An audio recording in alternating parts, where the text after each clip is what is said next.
Objetos que vuelan sobre nuestras cabezas, que no es tecnología de este mundo.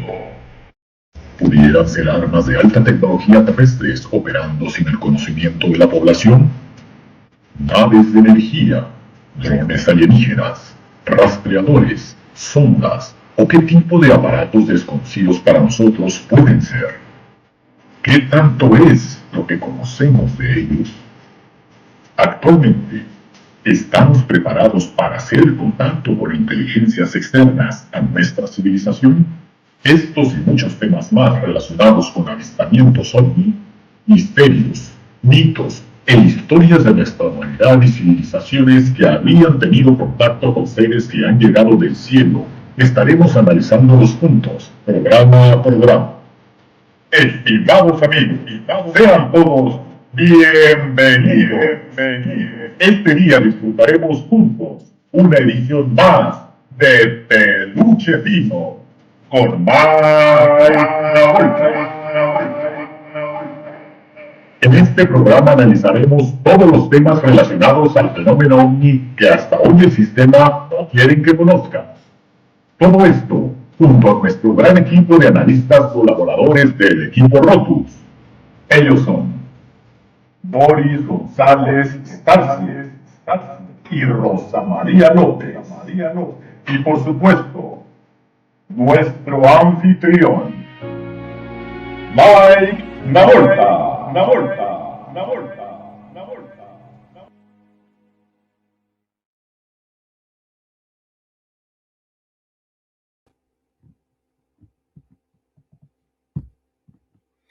¿Qué tal, estimados amigos? ¿Cómo están? Espero que se encuentren muy bien. Bienvenidos a un programa más con nuestro invitado y colaborador Carlos Guzmán. Vamos a escuchar cómo se oye el audio, permítanme. Se oye perfecto. Pues bueno, estimados amigos, qué temazo, un tema que nos va a compartir, que nos va a comentar nuestro amigo, repito, Carlos Guzmán desde la Ciudad de México. Y pues bueno, vamos a darle la bienvenida a Carlos Guzmán. Adelante, Carlos.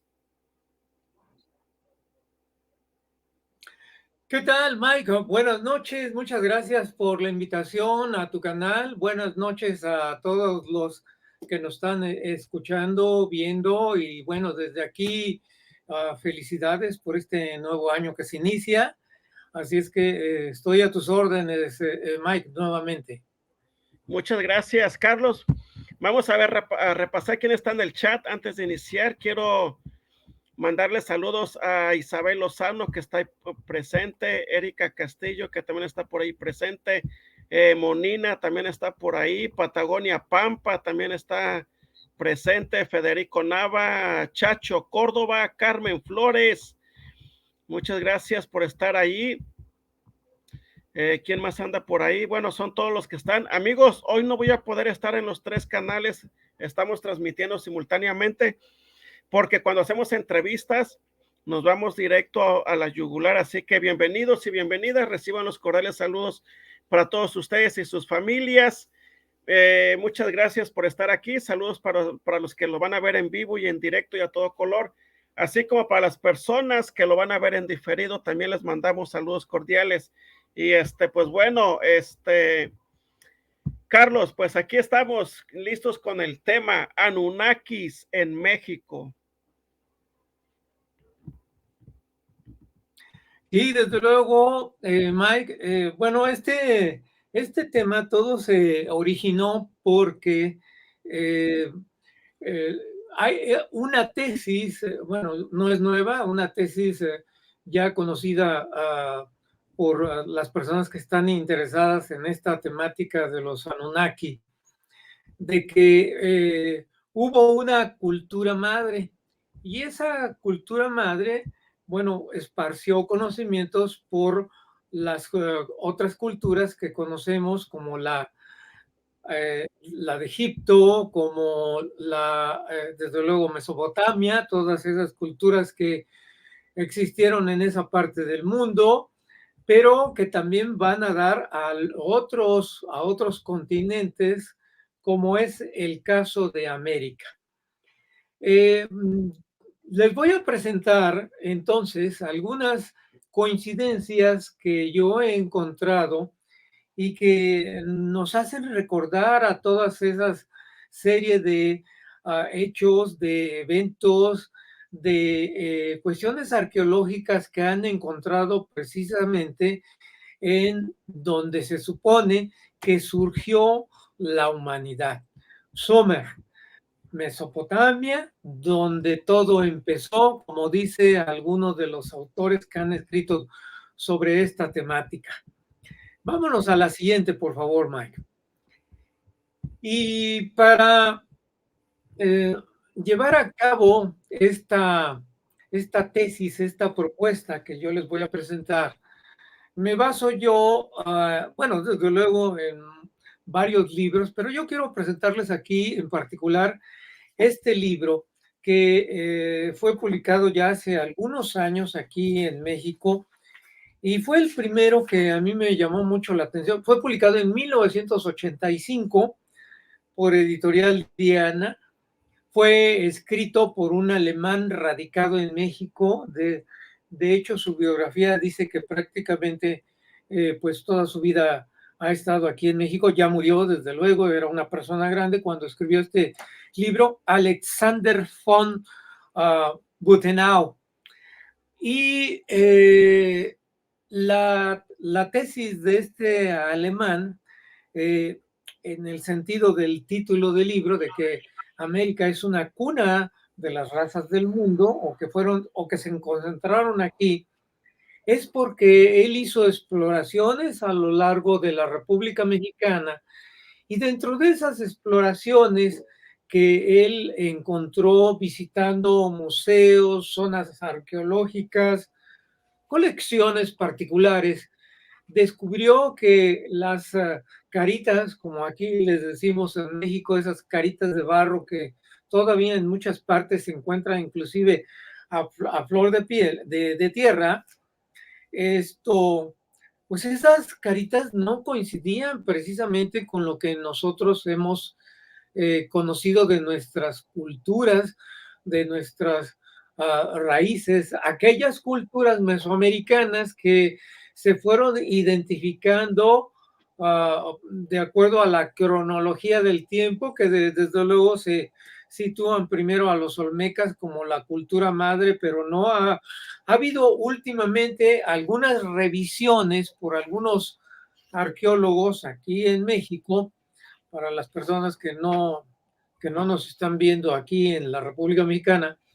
Y estas revisiones han consistido, todavía yo no encuentro un libro escrito al respecto, pero me lo han mencionado un par de arqueólogos que he conocido en los últimos años, 2, 3 años, y ellos consideran que antes de la cultura olmeca, como pues desde la escuela lo aprendimos, hay otra cultura que es la maya, pero no la maya que se originó en Yucatán, en Quintana Roo, en parte de Campeche, sino es una cultura maya que se inició en lo que ahora es Guatemala. Entonces, estos arqueólogos están haciendo revisión de esos estudios porque la cultura madre entonces provendría de los mayas, pero de los que se han descubierto en lo que es el país de Guatemala. Bueno, entonces este alemán, Alexander von Butenau, hizo ese recorrido por todo México y fue encontrando que esas caritas representaban no precisamente a estas culturas primeras que tuvimos en México, olmeca, maya, mixteca, teotihuacana, cualquiera que a ustedes les vengan en mente. Y encontró que esas caritas eran una representación perfecta de japoneses, de africanos, de judíos, de vikingos, de semitas, tal cual como está en la portada de este libro. Entonces, revisando su libro, que yo tengo aquí en mis manos, pues encontré precisamente esas extraordinarias afirmaciones de este explorador alemán, de esta persona que escribió este libro. Y bueno, era 1985, yo me sorprendí, y ahí quedó por el momento en mi memoria, en mi biblioteca, este libro. Pasamos a la siguiente, por favor. Posteriormente, los años pasaron. Bueno, aquí expongo yo la tesis de mi presentación, porque el autor señala que pueblos negros semíticos cruzaron el océano Atlántico 1500 años antes de Cristo. Parece increíble, pero bueno, las pruebas las vamos a ver a continuación. Y aquí también yo quiero hacer un paréntesis, porque por ahí en la red hay un canal que se ha encargado de corroborar, de comprobar, de identificar fuentes muy antiguas, de libros muy antiguos, que bueno, me estoy yo refiriendo por ahí de libros ya impresos a fines de 1500, de 1600, donde los primeros frailes que llegaron a evangelizar aquí a México hacen referencia de que los locales de aquel entonces, los indígenas de aquel entonces, hacían referencia a que muchísimos siglos atrás habían crónicas, esto era verbal en aquel entonces, de que esos primeros pobladores habían venido del otro lado del Atlántico. Y el canal se llama que los mexicanos que estamos aquí en la República Mexicana, nuestros orígenes son una de las tribus perdidas de Israel.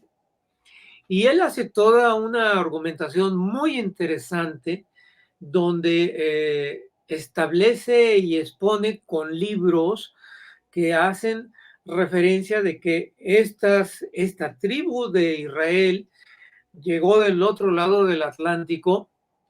Y aquí yo me recuerdo la historia de que los israelitas habían caído prisioneros por ahí de uno de los reyes asirios, pero que por ahí del año 1700 antes de Cristo. Entonces coincide lo que se está exponiendo el autor de este libro con los hallazgos de esa otra persona que se puede ver en ese canal donde se llama Los mexicanos somos israelitas. Entonces, la historia es que los israelitas salieron del área de Mesopotamia y rodearon todo el continente africano para que en su parte más externa de África cruzaran hacia América y llegaran a Brasil. De ahí de Brasil subieron hacia el norte y desde luego pasaron por América Central, llegaron a México, pero siguieron en su peregrinaje hasta la parte de los que ahora son los Estados Unidos de Norteamérica, y fue ahí donde se iniciaron, donde se asentaron, pero fueron dejando rastros en Brasil, en México, de ese peregrinaje que hicieron por América. Y desde luego nos preguntaremos, yo me pregunto, bueno, ¿y dónde quedaron esos primeros pobladores? Lo que yo pienso es que se fueron extinguiendo porque no quisieron mezclarse con los aborígenes y bueno, entonces se fue perdiendo rastros de ello a través de los siglos. Surgen entonces las primeras, los primeros asentamientos en México y más adelante voy a pasar una tabla cronológica de la antigüedad de las distintas culturas que tuvimos aquí en México. Entonces, bueno, pues pasamos por favor a la siguiente, Mike. El otro, años después, hace unos 3, 4 años, encontré yo este libro que me llamó la atención de Carol Miller. Carol Miller es una periodista que vive en los Estados Unidos y que ha escrito varios libros, y entre ellos este que se tradujo al español. El sello es Planeta, por si las personas que lo están viendo les interesa. Y el título de su libro, tal cual lo están viendo ustedes ahí en la pantalla, es Ancestral. Y como subtítulo, la sorprendente relación entre las antiguas civilizaciones de Asia y de América. Ella mucho en este libro compara la civilización china con la maya y con otras de aquí, de América. Entonces, basados en estos dos libros, vamos a hacer la revisión de lo que yo he titulado en esta presentación Anunnakis en México, y vamos a ver esas analogías tal cual como estos dos autores nos presentaron en sus libros. Pasamos a la siguiente, por favor, Mike. Bueno, antes de ello, aquí hay una comparación analógica y de ahí yo me voy a seguir con analogías. Que desde luego los arqueólogos aquí en México seguramente que no van a estar de acuerdo, pero bueno, lo que yo expongo aquí es una tesis por analogía, y bueno, yo espero que con el transcurso de los años haya reconocimientos más concretos, como es el libro de esta periodista, o como es aquí hay otro de los libros que escribió Alexander von Butenau, fue este otro, que ya no está escaneado ahí en la presentación, pero al igual hay una continuación de lo que fue su primer libro. Ya desde luego este libro está agotado. Este fue posteriormente publicado al de 1985 por Editorial Diana. Este se publicó 10 años después, se publicó en 1995. Como pueden ustedes ver aquí en la portada está el autor. Y bueno, ya para 1995 era una persona bastante mayor, que bueno, seguramente pues ya no está con nosotros. Pero presenta algunas otras cosas muy interesantes que vamos a ir viendo, que vamos a ir observando en mi presentación. Entonces, en esta lámina que ustedes están viendo, aquí lo que yo quiero referir es que si el hombre de las cavernas dibujó, en este caso de su lado izquierdo, un toro, y ahora esta figura la vemos en una fotografía, es exactamente la misma. Por allá en Australia, vamos a ver más adelante, más ampliada la fotografía también de la izquierda, donde los hombres prehistóricos, donde los hombres de las cavernas dibujan la figura que ustedes ven en su parte izquierda. Y bueno, la semejanza que aquí yo traigo, yo esto lo saqué de una página del Facebook de Expedientes X, pues tenemos precisamente la cabeza del gris, muy semejante a la que han descrito muchos de los testigos sobre estas experiencias de abducciones que se han tenido en estos últimos 40, 50 años. Pasamos a la siguiente, por favor.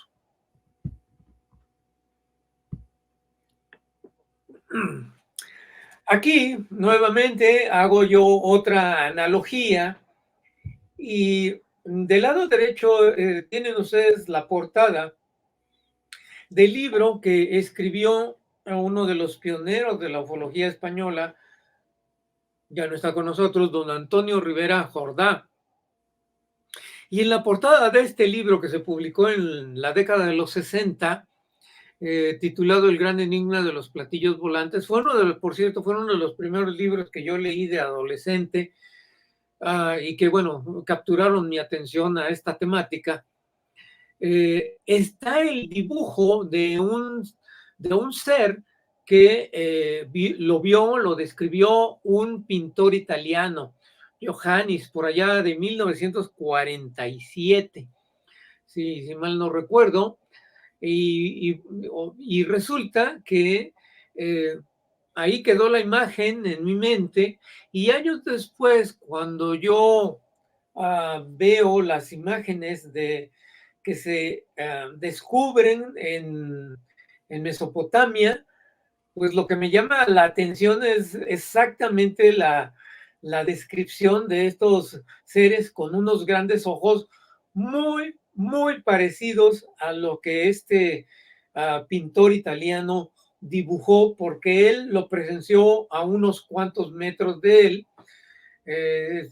Los seres seguramente, el ovni descendió en un monte y seguramente ellos no pensaban que alguien los iba a ver, y este pintor italiano hizo la concepción artística tal cual, pues un pintor con la habilidad, y los dibujó perfectamente. Entonces aquí tenemos una analogía, ¿no? De el por qué esas pinturas, esas estatuillas que se encontraron en las primeras ciudades de Mesopotamia, esas ciudades de Sumeria, pues van a tener siglos después, una analogía con lo que los testigos de esta temática describen. La siguiente, por favor.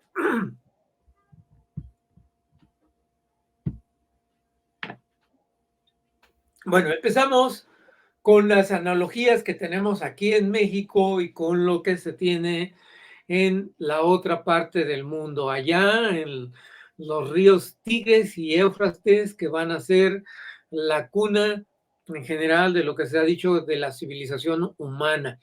Porque cuando seguramente las personas de mi edad y recuerdan lo que se nos enseñó allá en la secundaria, en la preparatoria, siempre nos nombraban básicamente tres grandes culturas que los maestros de aquella época nos decían que eran los de las primeras civilizaciones, que fue la china, la hindú y la egipcia. Y de ahí no había más, ¿no? Hasta posteriormente, bueno, ya hicieron la revisión a la historia, y con los nuevos descubrimientos que se han hecho, inclusive desde principios del siglo pasado, ya estamos viendo que efectivamente las primeras culturas las vamos a encontrar ahí en esa parte del Tigris y del Éufrates.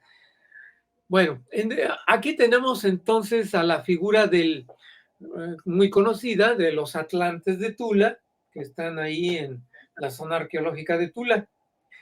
Esos atlantes yo los conocí de muy niño. Mi padre me llevó en alguna ocasión a visitar esa zona arqueológica. No sé, yo tendría quizás 10 años, 9 años, no recuerdo. Muchos años después, cuando yo voy viendo las figuras que se van revelando de esos primeros hombres que estuvieron ahí en Sumeria, pues aquí la similitud que yo encuentro es sobre el adorno que tienen en la cabeza. Prácticamente es la misma. Hay otras similitudes que después voy a mencionar más adelante, regresando a estos atlantes de Tula en una segunda parte. Continuamos con la siguiente lámina, por favor. Aquí están las figuras que yo les decía que se habían encontrado en otra parte del mundo, en este caso en Australia, en la cueva Kimberley. Y básicamente, pues lo que a los ojos contemporáneos nos traen es de que aquellos seres de las cavernas dibujaron a seres, porque así los vieron, con grandes ojos, cabezas redondas, y parecería como si tuvieran alguna cubrimiento, no sé si fuese casco o simplemente algo que les reflejara alrededor de su cabeza, pero así los vieron y así los dibujaron. La siguiente, por favor, Mike.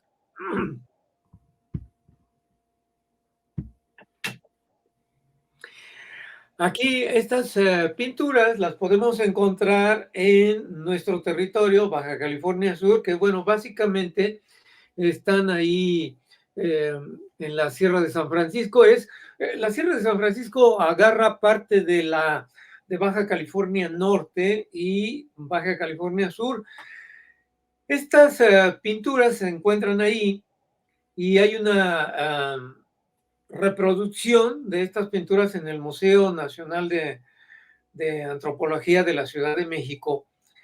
Y aquí yo traigo nuevamente a la mente de que si esas personas que vivieron ahí en esa parte de Baja California dibujaron como el ser que ustedes están viendo en la parte izquierda del cuadro superior, hay un ser que sobresale de los demás, un ser que probablemente se pudiera decir, bueno, es un ser que tiene una altura arriba de los 2 metros, cuando tenemos figuras representativas del lado derecho que son inferiores. Ahí hay un ser que le llegaría al hombro, y otra figura que a su vez a ese hombre también le llegaría al hombre.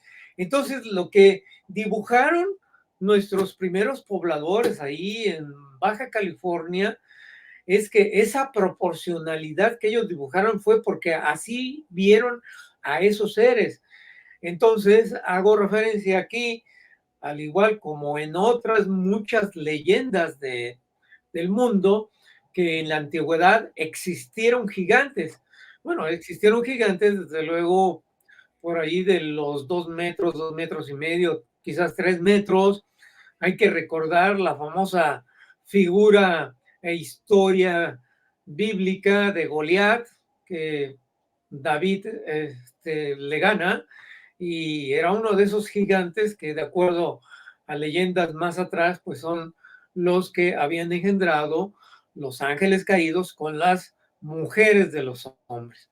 Entonces, es una representatividad aquí en México que yo remarco, porque lo que dibujaron esos primeros pobladores fue lo que vieron, no lo imaginaron, lo vieron. La siguiente, por favor.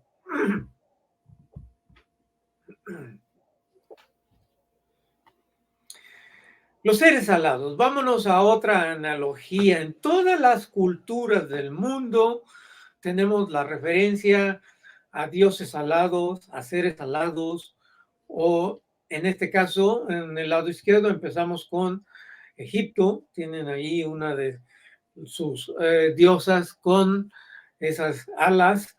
Después nos vamos a la India y tenemos una de las tantas deidades que esta cultura tiene, también su representatividad con alas. Y bueno, la más representativa son esos primeros dioses de los sumerios, que es una figura humana, sí, completamente, pero con alas. Entonces, aquí es una cuestión hipotética, que muchos de los que estamos interesados en esta temática de los Anunnaki decimos, bueno, así lo representaron, porque esos seres los vieron que bajaron del cielo, tal cual como es la descripción de la palabra Anunnaki, bajados del cielo, venidos del cielo, etcétera. Y bueno, ustedes me dirán, yo estoy haciendo comparaciones precisamente con la cultura sumeria, y dónde están aquí en México la representatividad de seres que en nuestras zonas arqueológicas podamos encontrar? Pues sí, las tenemos. Vámonos ahora a la siguiente lámina, y esta siguiente lámina corresponde al estado de Yucatán. En el estado de Yucatán hay una zona arqueológica a 2 horas de la capital de Mérida, que se llama Ekbalam.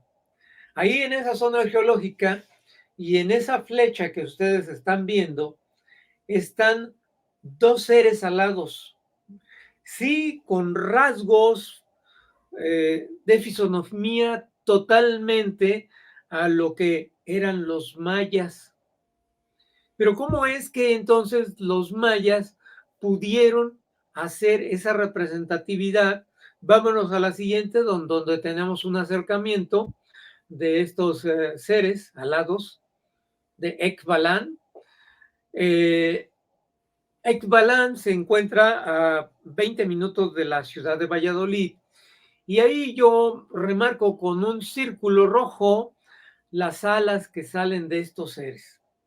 La estatura de esta estatua más o menos es por ahí de 1,20 de metro de longitud, y aquí los tenemos entonces, estos seres alados. No he encontrado yo una explicación que cuando menos a mí me satisfaga, porque bueno, muchos dirán, no, bueno, es que cuando vinieron y evangelizaron a los indígenas de esa parte del territorio nacional, pues de ahí surgió. Sí, pero resulta que Ekbalam fue construido 500, 700 años antes de la llegada de los europeos. Entonces, ¿de dónde hacen la alusión los mayas a que estos seres son alados también? Y entonces aquí tenemos la comprobación, igual que como yo les había comentado a estos libros, que bueno, estamos colocando esas fotografías desde luego a nivel hipótesis y desde luego a nivel analogía. Yo no estoy 100% afirmando que los Anunnaki hayan llegado aquí, que tenemos analogías con ellos, con esos seres, sí. Bueno, entonces, la siguiente, por favor. Carlos, yo antes de que se me olvide, según tu opinión, ¿por qué los dibujaron con alas? Sí. ¿Será porque simbolizaban que bajaban del cielo como un ángel? Esa es una de las hipótesis, sí, hipótesis que nuestros antepasados llevaron a cabo por una cuestión de que cómo se explicaba que un personaje llegara del cielo. Es una, pero los arqueólogos difícilmente nos van a dar una explicación, siempre se salen por la tangente, y les voy a dar un ejemplo. Yo también he tocado la temática, tengo por ahí 3 libros escritos de duendes, y cuando los arqueólogos se encuentran con historias que les dan sus informantes, todavía los indígenas que viven en esas zonas apartadas, como los lacandones, o como pueden ser esas comunidades que se encuentran en la Sierra de Puebla, muy, muy alejadas de los centros urbanos, y cuentan las historias de estos seres. Los arqueólogos difícilmente le denominan duende. Los arqueólogos les denominan seres antropomorfos, seres mitológicos. Pues sí, pero pues, la realidad es que la mitología la vamos a encontrar ahí en las zonas arqueológicas, con una realidad patente que difícilmente yo le atribuiría a nuestros antepasados de los mayas, de las distintas etapas, el preclásico, el clásico, posclásico, hasta su desaparición de los mayas, pues que ellos tuviesen esa imaginación para pintar a esos duendes, para esculpirlos en sus zonas arqueológicas o para dejarlos plasmados como aquí en Ekbalan.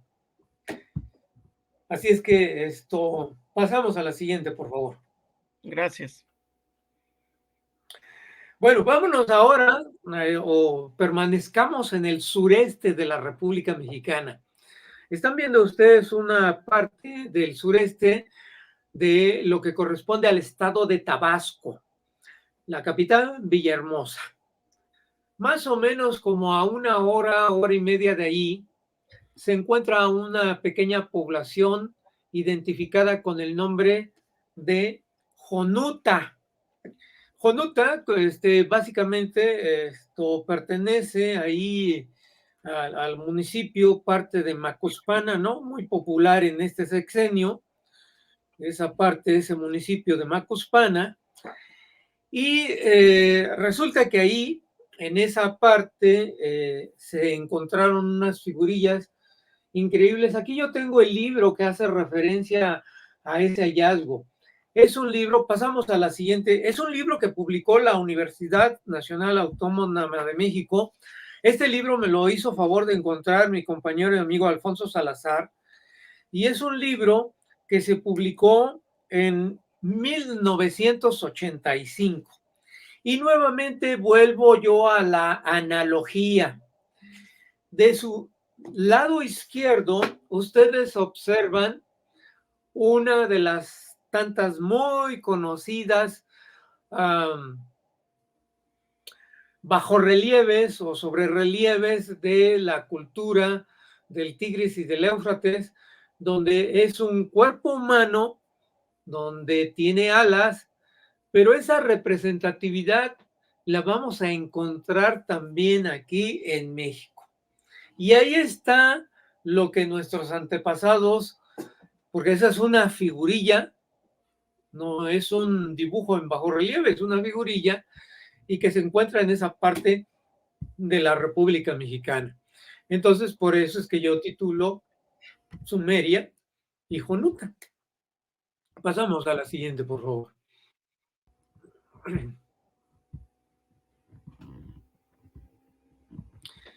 Seguimos con las analogías. Hay que recordar a esos faraones que fueron esculpidos y que los egipcios por allá del 1300, 1500 años antes de Cristo, fueron esculpidos tal como los vieron, tal como eran. Y por ahí hay 2, 3 faraones que tenían los cráneos alargados. Uno de ellos, Ramsés II, y que esa cabeza se descubrió hace pocos años, en el 2017, pero que hace patente que esos faraones y las esposas, las damas de Amarna, también tenían el mismo tipo de cráneo. E inclusive sus hijos, los bebés, por ahí están retratados en uno de los tantos sitios arqueológicos de Egipto, que esos bebés también tienen las cabezas alargadas. Y resulta que aquí en México también vamos a encontrar vestigios de seres, de personajes, pues no sé si se le podrían decir también humanos, porque no corresponderían básicamente al Homo sapiens, se les pudiera decir también humanos, o una de las tantas ramas que antes de que tal cual como ahora estamos en nuestro aspecto de morfología, hayan evolucionado a través de los siglos, y esas cabezas alargadas, esos seres, se fueron extinguiendo pero fueron dejando rastros a través de las distintas culturas del mundo. En su parte derecha está una figurilla que me llamó mucho la atención en Oaxaca, en el convento de San Francisco, que ahora es un inmenso museo, muy bonito, y ahí esa figura de ese olmeca, algunos pudieran decir, ah, bueno, sí, es una figura olmeca. Bueno, sí, pues vamos a ver qué características tenían precisamente esos olmecas, esos primeros pobladores de México. Continuamos.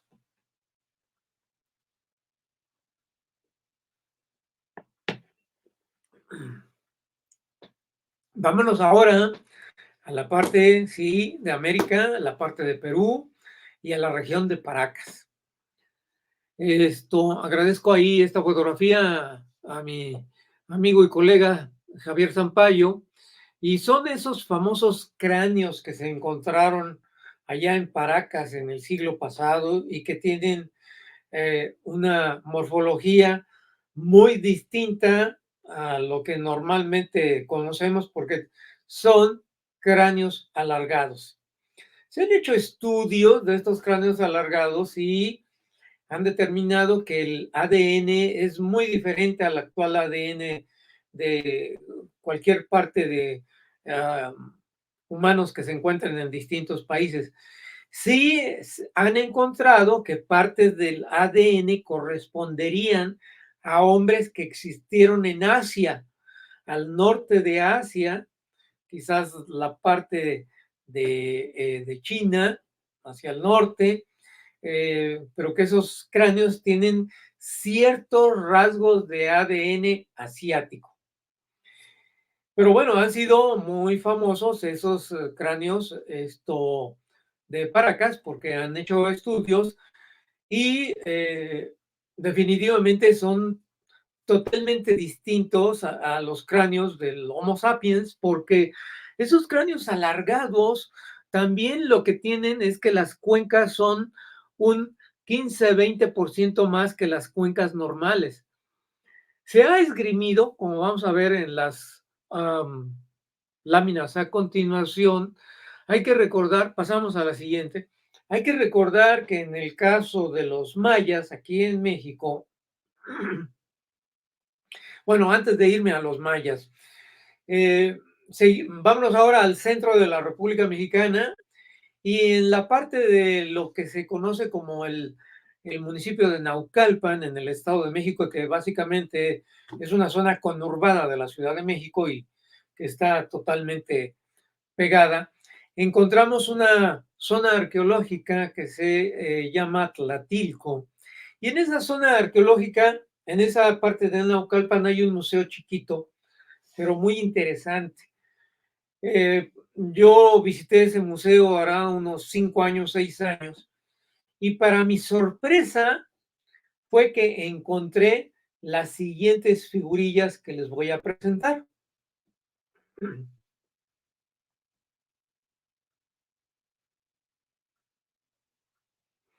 Aquí están.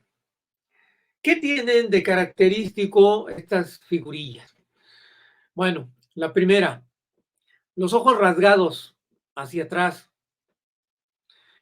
Están, desde luego, desnudos o semidesnudos, pero invariablemente esas 4 figurillas que ustedes ven ahí, parece algo gracioso, porque bueno, están semidesnudos, pero el gorro, el sombrero, eso sí, no pueden estar sin esa indumentaria.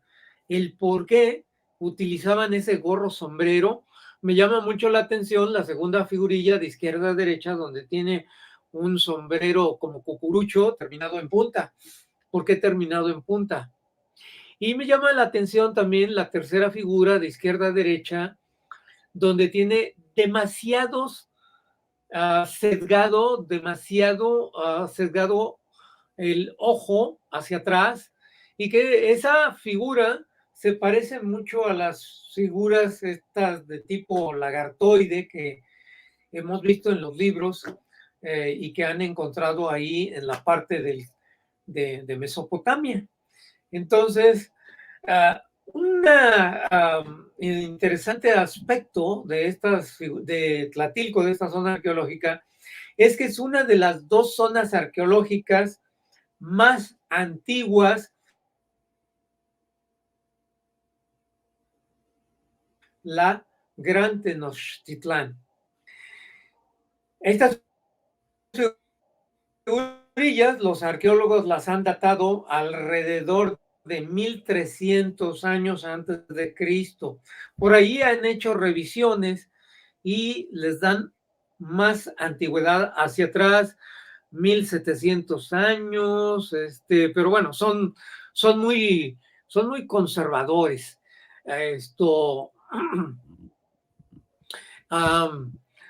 Por la edad que les están atribuyendo.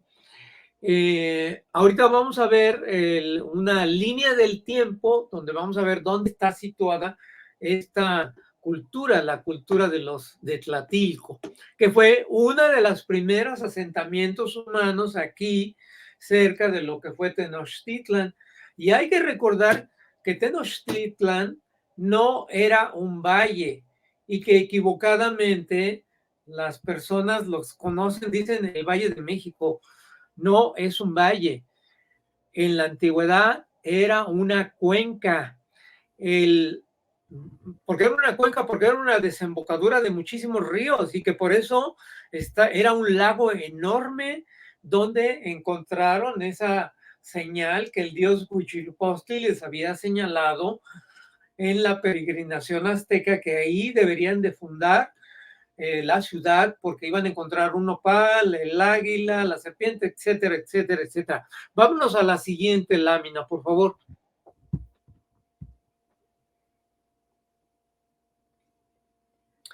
Vámonos ahora al sur del Distrito Federal.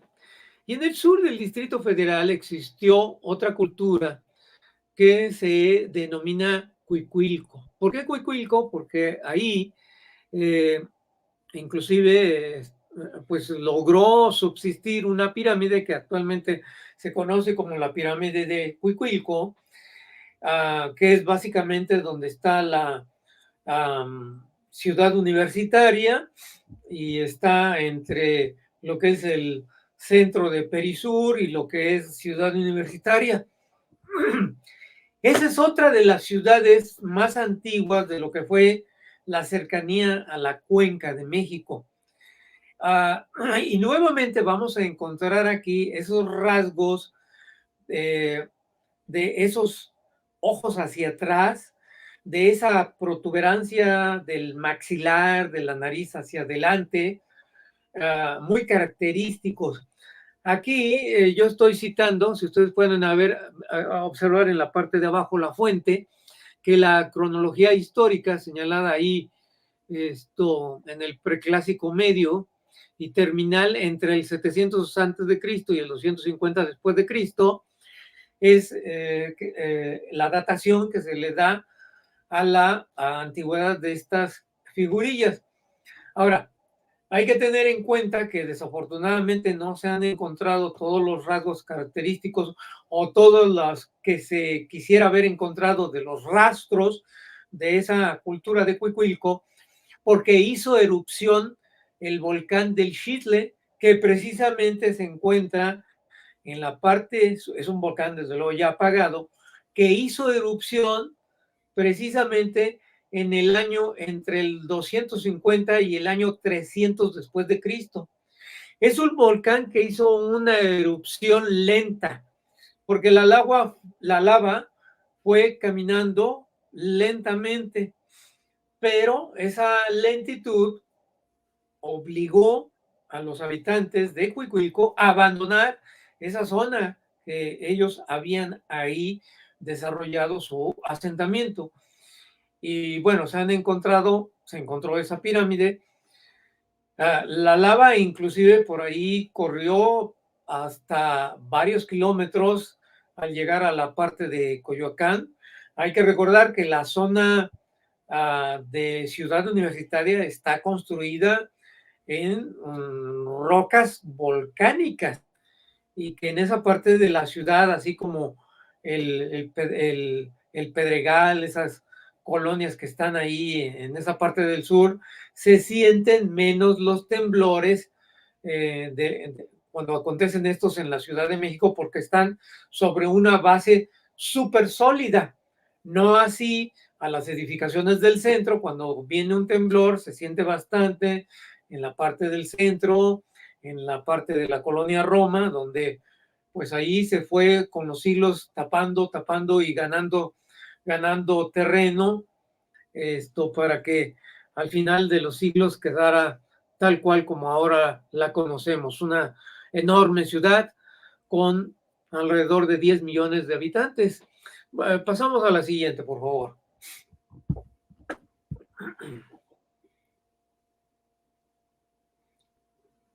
Pero al igual que el alemán que yo les presenté aquí en este libro, Alexander von Butenau, yo he visitado algunos museos que no son oficiales, algunos museos como por ejemplo que está en la ciudad de Xiuhtetelco. Xiuhtetelco es una pequeña población que está al norte de Puebla y prácticamente en frontera con el estado de Veracruz.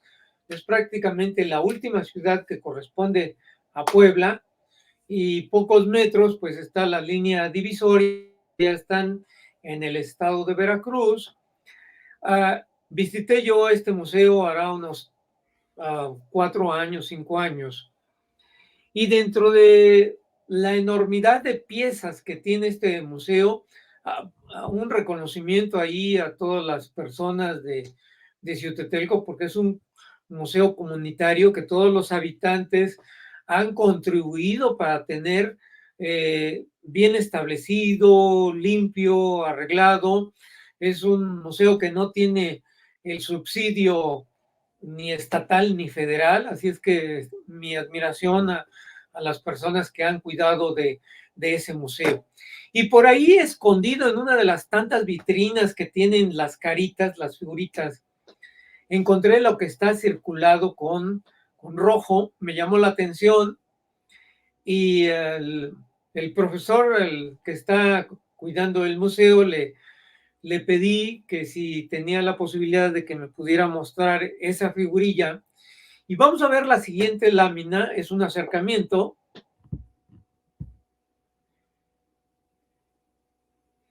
Ahí la tienen ustedes. ¿Qué características tenemos? El cráneo lo tiene alargado totalmente. Los ojos están rasgados hacia atrás. Ahí, no, vamos, no hay duda. La protuberancia, ya sea del maxilar o de la nariz, está bastante marcada. En alguna ocasión que yo di esta plática a un grupo de personas, estaba un arqueólogo, o cuando menos creo que era un arqueólogo, porque él al final me dijo que no estaba de acuerdo con que estas figurillas se les trataran como si fueran o que se relacionaran con la cuestión de Sumeria, y mucho menos, desde luego, con una cuestión extraterrestre, que porque todas las figurillas de esa línea del tiempo, esto es por ahí de entre el 1500 años y 2000 al 1200 antes de Cristo, que todas las figurillas están pues elaboradas, hechas así.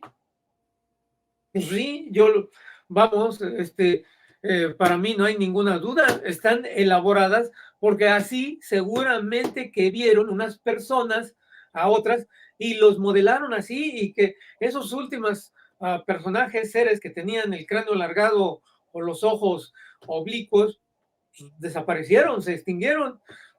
Pero ahí están las pruebas, al igual que este libro y al igual que el libro de la escritora norteamericana. Entonces, vamos, vuelvo nuevamente a remarcar, son analogías. No estoy diciendo que sean extraterrestres, por favor. Continuamos.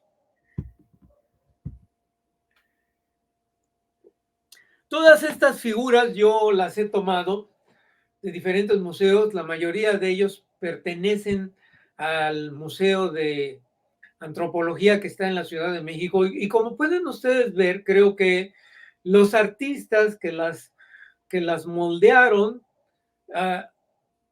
moldearon lo que vieron. Si eran una carita redonda, pues nos hacen referencia, pero perfectamente, a cómo eran nuestros antepasados en aquella época. A que si vieron a un ser con bigotes, pues era porque tenían bigotes. Una situación ahí que se argumenta que pues nuestros antepasados no tenían tanto vello, eran muchos lampiños, y que esas figuras que tienen barbas y que tienen bigotes son precisamente porque provinieron de otras partes del mundo. Indiscutible, ahí está la prueba. La siguiente, por favor.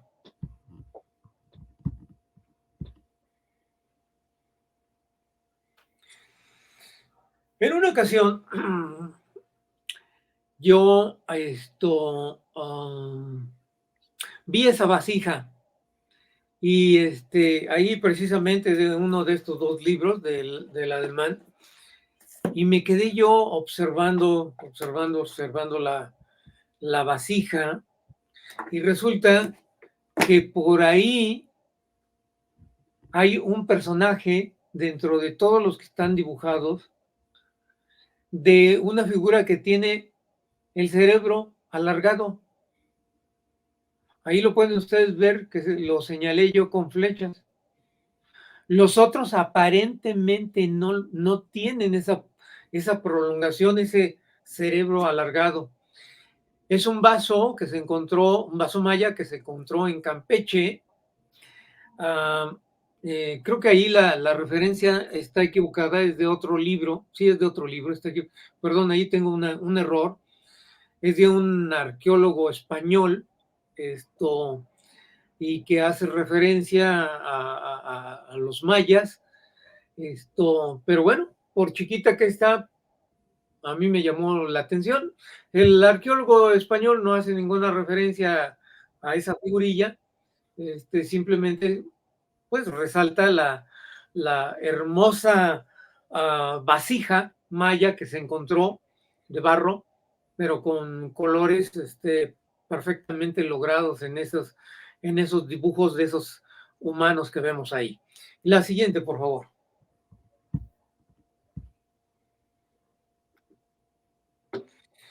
Vámonos ahora al estado de Chiapas. Seguimos ahí en el sureste de la República Mexicana, y en el Museo de San Cristóbal hay un museo que se denomina el Museo de Jade.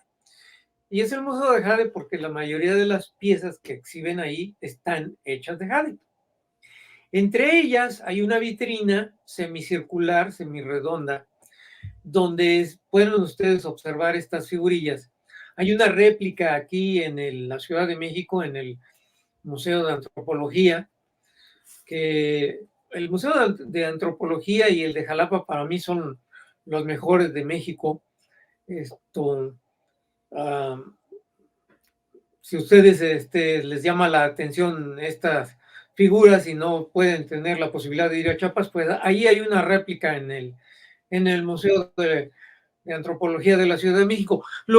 Cuando yo visité ese Museo del Jade allá en San Cristóbal, me llamó la atención la protuberancia de los cráneos de esas figurillas. Todos hacen referencia, sí, son de tipo olmeca. Bueno, sí, pues ahí están, ¿no? Pero ¿por qué los olmecas todos tenían ese tipo de cráneos?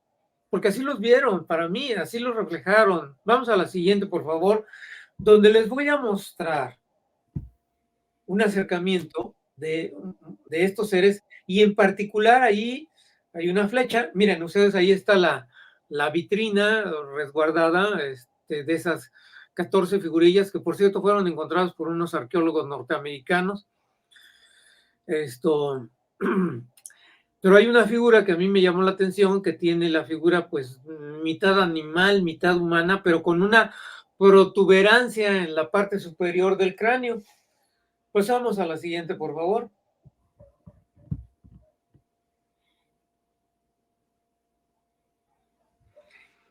Y esta cuando yo la vi hace 5 o 6 años, la figurilla está amorfa, como le dicen los antropólogos, de ahí del Museo del Jade, me acordé yo de la famosa figura del demonio Pazuzu, que ustedes recordarán, sale esa figurilla que es supuestamente rescatada, excavada de unas excavación que están haciendo allá en Irak, y que los arqueólogos la encuentran y se la muestra al otro, y es ahí donde empieza la trama, el inicio de la película tan famosa de los años 70 de El Exorcista, y tiene esa protuberancia en la parte superior también.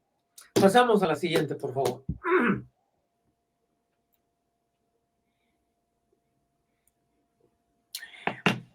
Chupícuaro es una cultura que se encuentra en la parte, digamos que central de México. Es una parte que corresponde al estado de Guanajuato, pero es que está prácticamente pegado a Michoacán, y mucha gente dice, identifica que esa cultura estuvo más en la parte de Michoacán que en la partecita que sobresale, que se introduce territorialmente y que corresponde al estado de Guanajuato. Hay un museo en la ciudad de Acámbaro, que en el centro, que ese museo está muy bonito, tiene piezas policromadas como esa que ustedes están viendo. Desafortunadamente allí no se captó bien el color rojo, es una figura rojiza y tiene el cráneo alargado.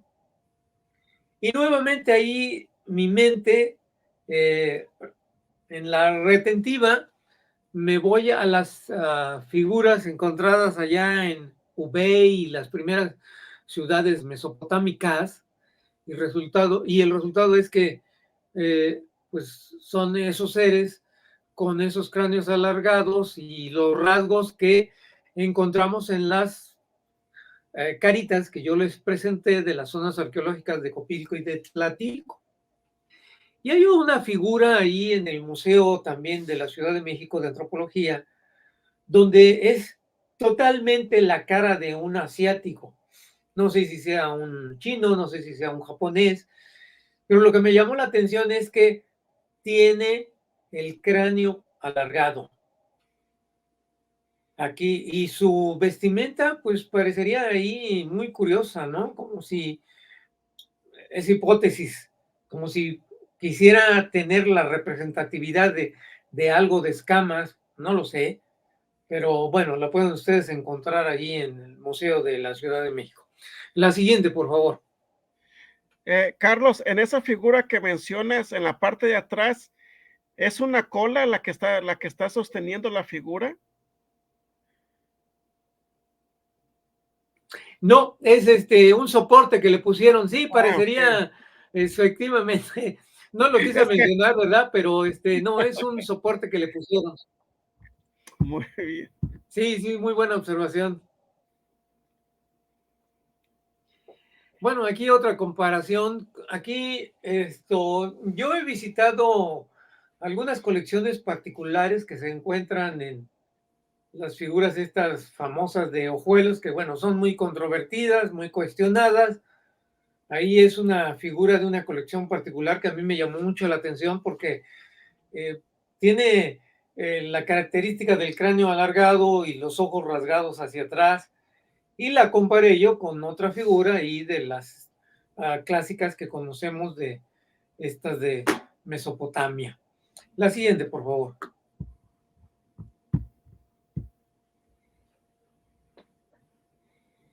Vámonos nuevamente ahora a la parte sur de la República Mexicana, y ahora llegamos al estado de Yucatán, y allí encontramos, en la siguiente por favor, ahí encontramos que los arqueólogos han dicho que la deformación craneal de esos cráneos que se han encontrado era una deformación artificial, una deformación intencionada. Ahí está el ejemplo de cómo se ponían tablillas de madera amarradas, apretadas con lazos, a manera de que desde que el bebé estaba, y debido a que todavía tenía los huesos del cráneo blandos, pues esto se fueran conformando a que la cabeza se les alargara. Bueno, sí, perfecto, está bien, ahí aceptado, pero sin embargo, aquí hay otros cuestionamientos que les preguntamos a los arqueólogos y de repente, como les digo, no. Dicen que solamente ese procedimiento se hacía con personajes de la nobleza. No cualquier persona se le podía hacer el entablillado para que su cráneo, cuando se fuera desarrollando, fuera creciendo el bebé, el niño, tuviese un cráneo alargado. Porque los mayas querían que se modificara? Porque, aquí es pregunta, porque en el pasado vieron seres o fueron seres superiores que les enseñaron, y que esos seres que tuvieron distintas enseñanzas tenían los cráneos así.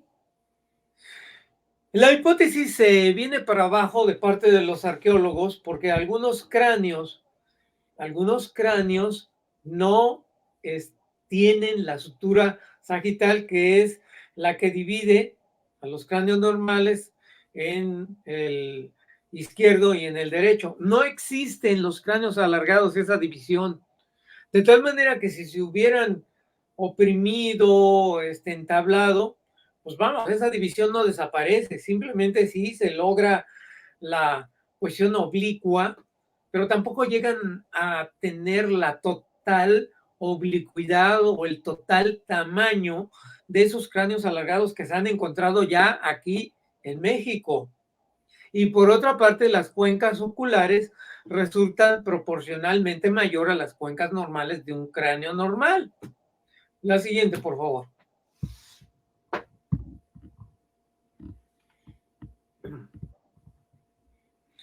Vámonos ahora al estado de Aguascalientes. Y ahí, bueno, nuevamente, cuando estuve yo ahí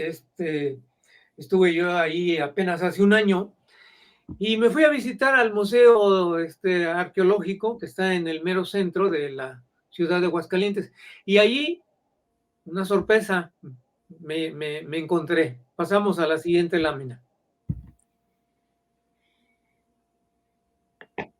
Encontré un cráneo alargado.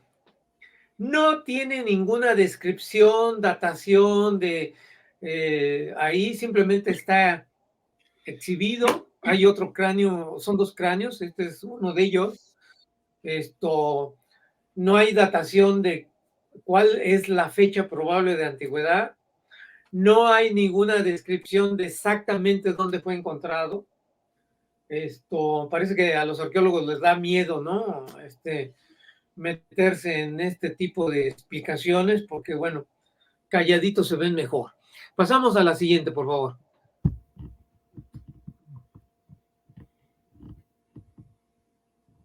Vamos ahora a uno de los estados del norte de la República Mexicana, Sonora.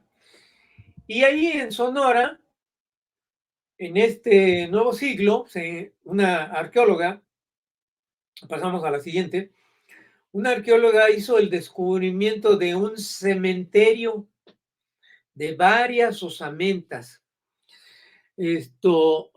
con cráneos alargados, y apenas fue el descubrimiento en el 2012.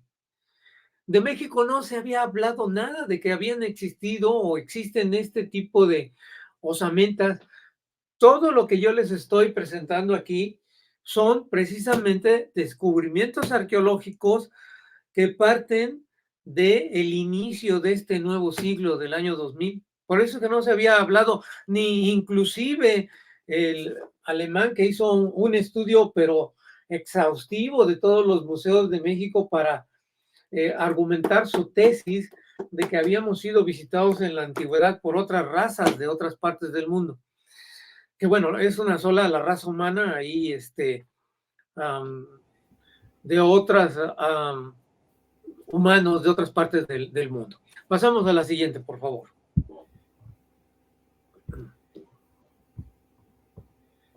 Aquí está una fotografía de esos cráneos de esas osamentas que se descubrieron en Sonora, en la parte sur de Sonora, y que el descubrimiento se le atribuye a la arqueóloga Cristina García Moreno. Por ahí encontré un breve artículo en la revista del INAT, pero muy breve, de 2 páginas, haciendo alusión a ese descubrimiento de esas osamentas. Desde luego no hacen ninguna hipótesis del por qué se encontraron ahí o del por qué están estos cráneos alargados ahí, o simplemente hacen la referencia, se encontraron estas osamentas, se van a estudiar y bueno, pues lo siguen estudiando desde el 2012, ¿no? Pero bueno, cuando menos ya conocimos que sí se están encontrando ese tipo de osamentas en la República Mexicana. Pasamos a la siguiente, por favor.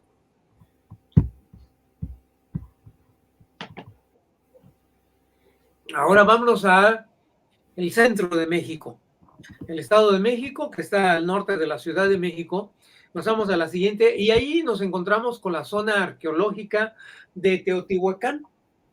Ahí en Teotihuacán, esa famosa cultura que han dicho los arqueólogos, que inclusive llegó a tener habitantes de alrededor de más de 100,000 habitantes. Una cultura enigmática que nos dejó como rastro la Gran Pirámide del Sol, la más grande de todo México y la más grande quizás de Latinoamérica, porque por ahí han encontrado otras en otras partes del mundo, en China, en Bosnia, que pues que son más grandes. Bueno, desde luego las de Egipto y bueno, la de Cholula hay que mencionar, ¿no? También, pero pues no está totalmente descubierta. Ahí nos dejan los antepasados esta enorme pirámide, y estaban muy bien organizados desde el punto de vista de lo que pudieran ser o definirse a niveles jerárquicos de la cultura teotihuacana. Se encontró un cráneo, hace pocos años, en el 2014, y se le ha denominado el cráneo de la mujer de Tlailotlacán. Los arqueólogos han determinado que ese cráneo que es femenino, que correspondió a una mujer, y se encontró en ese barrio y por lo tanto se le ha denominado así.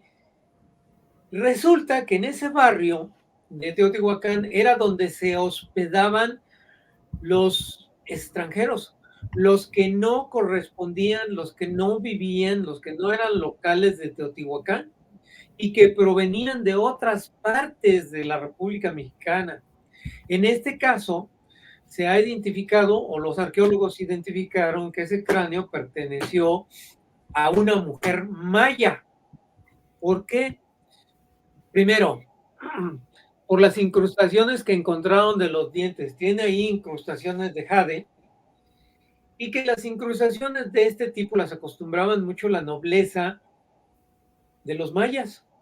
Entonces, que ese cráneo era porque esa mujer llegó a habitar Teotihuacán y murió allí. Es un esqueleto que le datan los arqueólogos de alrededor de 1600 años de antigüedad.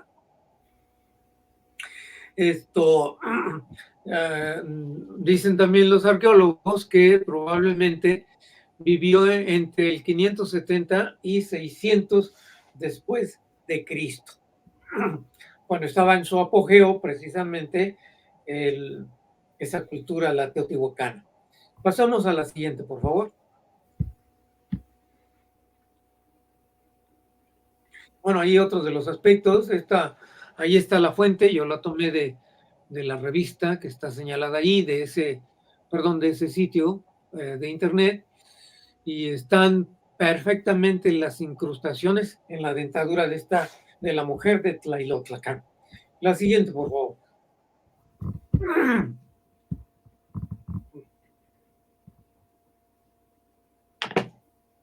Nuevamente volvamos al estado de Tabasco. En la siguiente lámina vamos a ver otro de los increíbles hallazgos que se han hecho sobre cráneos alargados. En el 2018, Se encontraron en una cueva que se le denomina de Puyil, así se le nombra a esa cueva, y nuevamente ahí tenemos otro del tipo de cráneo alargado, y la cueva donde se han encontrado distintos tipos de osamenta de distintos años. Es decir, esa cueva los antepasados la utilizaban como cementerio y se han encontrado cráneos de otros tipos de tiempo cronológico. Pero bueno, encontraron algunos de los cráneos con esa tipo de deformación o de cráneo alargado. Pasamos a la siguiente, por favor. Ya es la última.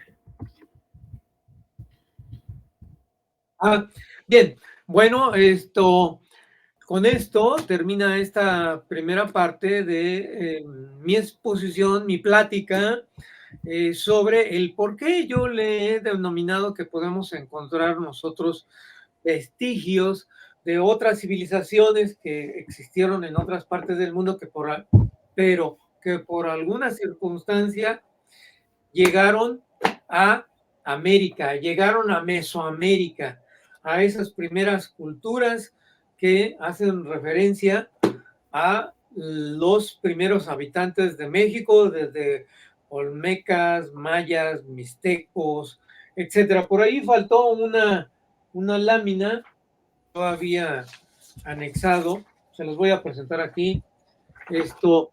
En esta lámina pueden ustedes ver la cronología donde precisamente Tlatilco, que es la primera flecha de esta línea del tiempo, la sitúan aquí los arqueólogos en el año 1500 antes de Cristo, y la de Copilco en el año 1200 antes de Cristo, desde luego prácticamente paralela a los olmecas, pero hay que hacer una revisión de toda esta cronología porque pues realmente hay vestigios que yo creo que tienen una mayor antigüedad, ¿no? Por ejemplo, los toltecas, mucho más, una de las últimas culturas, lo sitúan en el año 800 después de Cristo. Obviamente los mexicas en el año 1200 después de Cristo, los zapotecas también por ahí del año 800 después de Cristo. En fin, entonces hay que hacer una revisión para mí histórica de lo que ha acontecido aquí en México. Bien, Mike, si las personas que amablemente nos están viendo tienen alguna pregunta, estoy a sus órdenes. Claro que sí, Carlos. Vamos a ver las preguntas. CC te pregunta, don Carlos, hablando de duendes, ¿qué opina de Erwin Saunder? Gracias. Ha de ser, yo creo que el inglés o el irlandés que ha tomado fotografías de los duendes, videograbado, más bien, que se pone el video y bueno, atrás viene pues realmente algo extraordinario y fantástico, porque en cierta forma él ha tenido la paciencia para que precisamente se reflejaran esos duendes. Pero yo los invito a que visiten aquí en México. Hay una persona que fotografía los duendes en el desierto de Baja California Sur. Yo los invito a que visiten su página, que es, y por ahí está, pues muy cercano, seguramente que tú lo conoces, Mike. A ver. Mike. ¿Quién ¿Conoces es? a esta persona que estoy mencionando de el desierto de Baja California? Pueden entrar a su página, se llama Mundo, perdón, se me fue el nombre ahorita. Yo te doy el dato, pero él ha subido muchos videos de todo el mundo férrico que está en el desierto de Baja California Sur. tiene poco, ese canal no tiene más allá de un año. Creo que ahí tenemos al primer especialista mundial que ha videograbado a duendes, a hadas, sirenas. No, es fantástico. Y esto lo ha hecho a través de 12 años que le ha permitido establecer una metodología y poder videograbar a estos seres que están ahí en el desierto de Baja California Sur. Perdón, se me fue ahorita el nombre de mi amigo. Bueno, después nos pasa el dato y chance y hasta voy a hacerle una entrevista por allá, caray. Si vas y lo puedes hacer, sería fabuloso porque él no quiere ninguna publicidad, es de hecho, diría yo que introvertido, entre comillas, porque no quiere salir. Yo ya lo he invitado en alguna ocasión a que nos platique cómo está toda esta actividad que él ha hecho en los videos y que tú puedes ver precisamente esos duendes pequeñitos, pero no ha accedido. Si tú lo puedes lograr, sería fabuloso. Aunque no sea cámara, Mike. Sí, o sea, nomás con pero que nos te haga la narrativa de todo esto.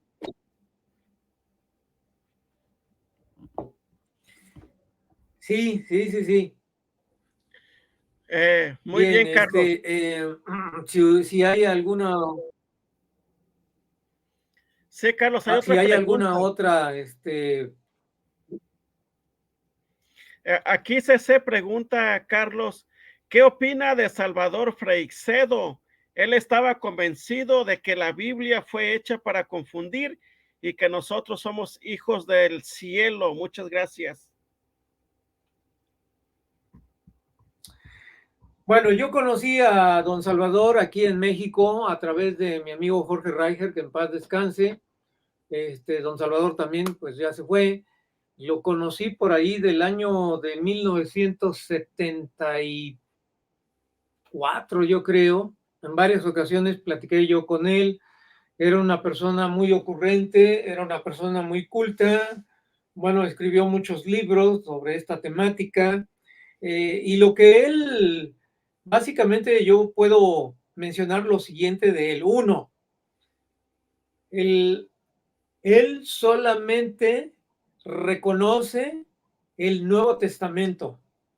El Antiguo Testamento no lo reconoce porque dice no podemos aceptar a un Dios vengativo, a un Dios que dirigía guerras. Entonces, el Viejo Testamento lo hace a un lado. Él solamente reconoce dentro de lo que sería la religión cristiana católica, el Nuevo Testamento. Segundo, él en su conclusión de esta temática de los extraterrestres decía, ni son buenos, ni son bonitos, ni son bondadosos. Entonces, y tres, que efectivamente estamos siendo visitados por seres de otras partes del universo. Yo te puedo resumir entonces esas tres conclusiones de él, de lo que yo conocí directamente. Hay mucho que hablar de don Salvador, de sus libros, desde luego. Por supuesto. Croto nos comenta. Aquí ya tengo Mike. Mande. Sí, adelante. Ok. Adelante. Croto nos comenta, es así. La Ciudad de México se construyó sobre Tenochtitlan, que era una zona de lagos y desembocaduras de distintos ríos. Hace unos años, la Universidad Autónoma de Madrid, junto con la UNAM, hicimos cálculos para ver si se estaba parando el hundimiento de la ciudad y nos llevamos la sorpresa de que no es el caso. Algunas zonas de la ciudad se hunden más de 50 centímetros al año y va a ser muy difícil revertirlo. Así es, totalmente de acuerdo. ¿Por qué? Porque era una cuenca.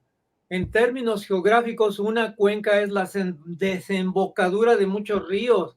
Y estos ríos se han tapado. Estos ríos se han extinguido por el avance de la urbanización. Y lo podemos ver, estos hundimientos en la Catedral de México, donde se hizo un rescate y pues ya no recuerdo, creo que es 1,5 metros de lo que se ha hundido desde entonces y se seguirá hundiendo. Así es, desafortunadamente, con el paso del tiempo, la Ciudad de México en ciertas áreas se va a seguir hundiendo. Perdón, tengo aquí el dato ya, Mike, de mi amigo, se llama Enrique Velázquez. Enrique Velázquez. Entonces, busquen ahí en internet, Enrique Velázquez Pangea. Okay.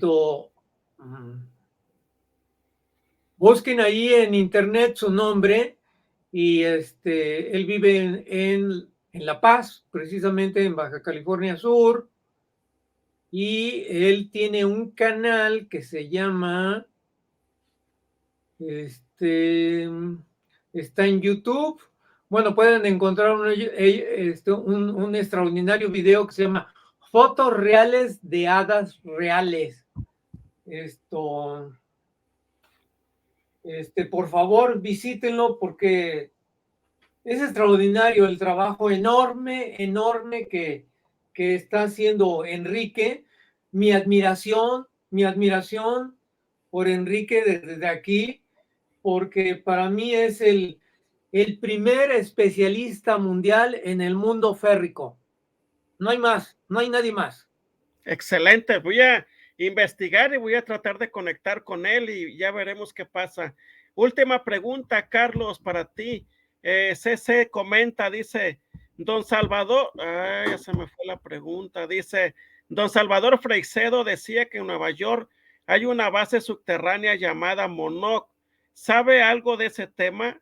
Hoy arriba de esa base hay un gran parque.